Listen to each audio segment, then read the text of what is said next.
पाकिस्तान में भी अपने आप को सुरक्षित महसूस नहीं कर रहे हैं। आप ये समझिए कि हम लोग 47 में पाकिस्तान से भागे हैं और फिर 90 में हम लोग कश्मीर से भागे और अब हमें बंगाल से भी भागना पड़ रहा है। हम बांग्लादेश से ऑलरेडी कुछ ही महीने पहले भागे और फिर हम लोगों को बंगाल से भागना पड़ रहा है। सनातन बोर्ड बन के रहेगा, जब तक नहीं बनेगा तब तक लड़ाई जारी रहेगी। कृष्ण भूमि बनेगी, जामा मस्जिद के सीढ़ियों के नीचे से ठाकुर जी को ला के रहेंगे, चाहे उसके लिए हमें कितनी भी लंबी लड़ाई लड़नी पड़े। अयोध्या में उत्सव हो चुका है, मथुरा में जब तक उत्सव नहीं होगा तब तक लड़ाई जारी रहेगी। जामा मस्जिद की सीढ़ियों की जांच करवा के रहेंगे। जब जब कट्टरपंथियों ने तांडव बचाया, हिंदू शिकार होते रहे। पाकिस्तान, बांग्लादेश जैसे देशों में हिंदू लाचार होकर पलायन को मजबूर हो गए। मुस्लिम बाहुल्य देशों से हिंदुओं का पलायन चिंता तो बढ़ाता ही है, लेकिन सबसे बड़ी सोचने वाली बात यह है कि अब भारत जैसे देश में मुस्लिम तुष्टीकरण के चलते हिंदू अपने ही जर जमीन से पलायन करने को मजबूर है। हमें इस बात का अफसोस है कि हम जब भागते हैं और हमें जब दुख होता है तो कोई भी एजेंसी हमारे बारे में सोचती नहीं। बड़े बड़े नेता जो फिलिस्तीन की जय बोलते हैं, बड़े बड़े लोग जो फिलिस्तीन का बैग उठाते हैं, जब हिंदुओं पे अत्याचार होता है, चाहे बंगाल में हो, चाहे बांग्लादेश में हो, चाहे कश्मीर में हो, सबकी बोलती बंद हो जाती है। क्या हो गया? क्या हम ये समझे कि हिंदुओं का कोई रक्षक नहीं है, या ये समझे कि हिंदू इस देश के नागरिक नहीं है, या हमको यह समझना चाहिए कि हिंदू के ऊपर कुछ भी होता रहेगा तथा कथित पार्टी और पार्टी के लोग बोलेंगे नहीं। इस देश का प्रधानमंत्री बनने का सपना सब देखते हैं, पर 100 करोड़ लोगों के दर्द को समझने की जिम्मेदारी किसी की नहीं है। पश्चिम बंगाल की तस्वीर हिंदुओं के लिए भयावह है। अपने ही देश में हिंदू मानो बेगाने से हो गए, लेकिन अफसोस ये है कि अब भी उनके हित की बात करने को कोई तैयार नहीं। ऐसे में संत समाज को प्रताड़ित सनातनियों के हित की बात रखने के लिए आगे आना पड़ा है।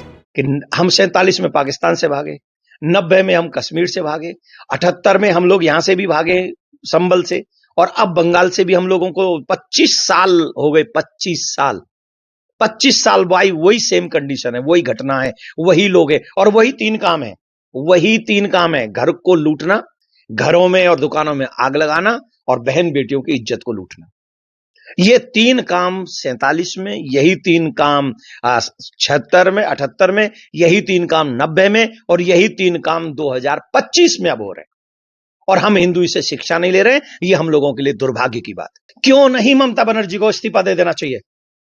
वो भी तो हिंदू है, और हिंदू होकर चीफ मिनिस्टर होकर उसी के प्रदेश में वहां पर इतना बड़ा अत्याचार हिंदुओं पर हुआ। और एक बात और, दलित बच्चों की, दलित लोगों की हत्या हुई है वहां पर।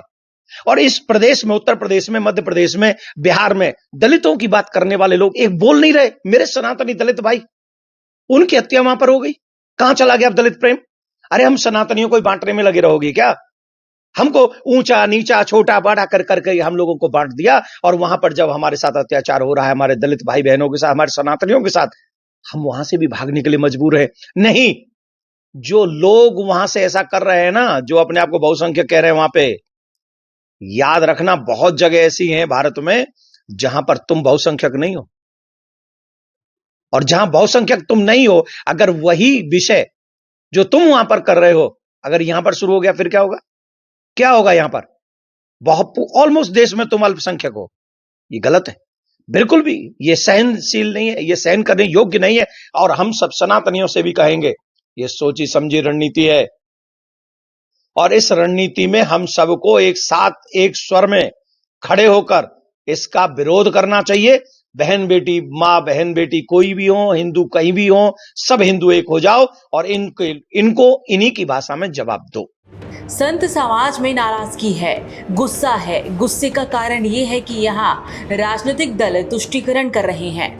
यहाँ तक इन नेताओं में वो भी शामिल है जो खुद हिंदू है। हमको आशा है कि सुप्रीम कोर्ट, क्योंकि उससे ऊपर कुछ नहीं है, राष्ट्रपति से ऊपर कुछ नहीं है, और सुप्रीम कोर्ट अपने आप में बहुत बड़ी हम लोगों के लिए तो आस्था का प्रतीक है। लेकिन एक आशा अवश्य रखेंगे, हिंदू, मुस्लिम, सिख, ईसाई, क्रिश्चियन, सबके ऊपर सबके ऊपर इस बक रूपी शैतान का जो भय है, भय ही नहीं है, ये सब सताए हुए हैं उस बक के। तो हम आशा करते हैं कि सुप्रीम कोर्ट से हाथ जोड़ के प्रार्थना करते हैं, हिंदू, मुस्लिम, सिख, ईसाई, क्रिश्चियन, इन सब के दर्द को समझा जाए। 1500 साल पुराना मंदिर, पूरा गांव, गुरुद्वारा, क्रिश्चियनों की वो चर्च और मुसलमानों के घर, ये सब बक ने अपने अपने कब्जे में लेने का प्रयास किया है। तो हम हाथ जोड़ के सुप्रीम कोर्ट से निवेदन करते हैं, ये बड़े बड़े वकील वहां पर आके आपके सामने दलील रखेंगे, लेकिन 100 करोड़ सनातनी और बहुत सारे भारतीयों का एक ही दर्द है, बहुत सहेलियां अब न सहेंगे, ये भारत के नागरिक अपना हक लेके रहेंगे। उन मुस्लिम भाइयों के ऊपर भी उन लोगों ने उनकी जमीन को भी बक कर दिया, उनकी, मुसलमानों की भी।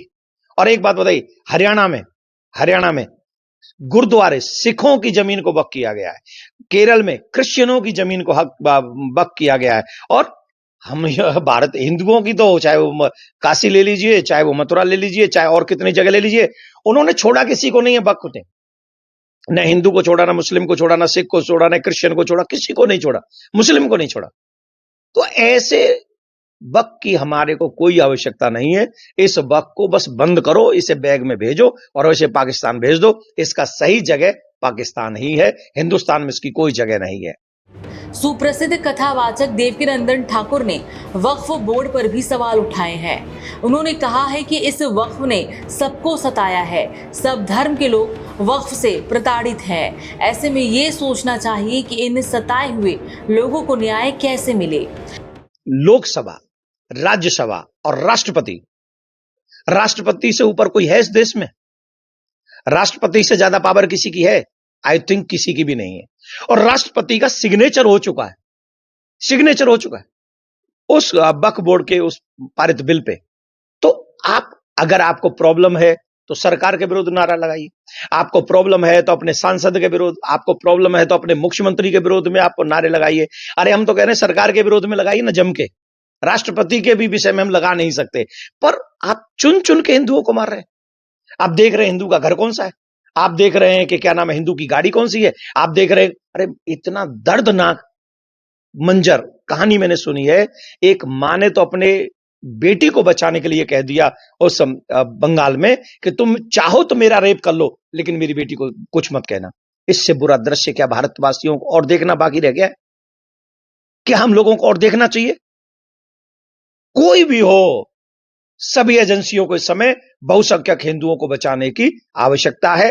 अदरवाइज आज बंगाल से भाग रहे हैं और कल दिल्ली से भी भागेंगे, और दिल्ली में भी चुन चुन के हिंदुओं की मृत्यु हो रही है, मारे जा रहे हैं, ये हमसे छुपा हुआ नहीं। कथावाचक देवकीनंदन ठाकुर सनातन रक्षा के लिए तत्पर है, सनातनियों को जागरूक करने निकले हैं। उनका आह्वान है कि सरकार सनातन बोर्ड का गठन करे, हिंदुओं के हित की रक्षा हो सके। ऐसे में सभी सनातनियों को ये भी समझने की जरूरत है कि संत समाज के आह्वान पर वो अमल करे, ताकि आने वाले वक्त में कोई हिंदू सनातनी अपने ही देश और जमीन से पलायन करने को मजबूर ना हो।